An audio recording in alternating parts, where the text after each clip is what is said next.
நீங்க தான் இந்த மிஷனை முடிக்கணும். உன் கூட நான் எப்பவுமே இருப்பேன் மாக்கோ. உன் கூடவே உன்னோட நினைவுல நான் இருப்பேன்.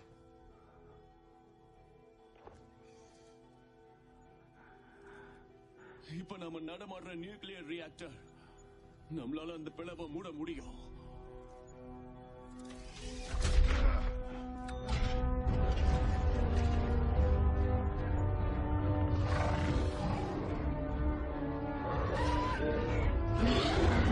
இப்ப நம்ம என்ன பண்றது சார்? அவங்களுக்கு வழி வகுத்து கொடுப்போம். அவங்க முன்னேறி போகட்டும். அவங்க உள்ள இருந்தே பாம்பை வெடிக்க வைக்க போறாங்க. எங்க அப்பா எப்பவுமே சொல்லுவார் சார், வாய்ப்பு வரும்போது அதை தட்டி கழிக்க கூடாதுன்னு. அதனால இதை முடிச்சிருவோம். இது எனக்கு கிடைக்க போற கௌரவம் சார்.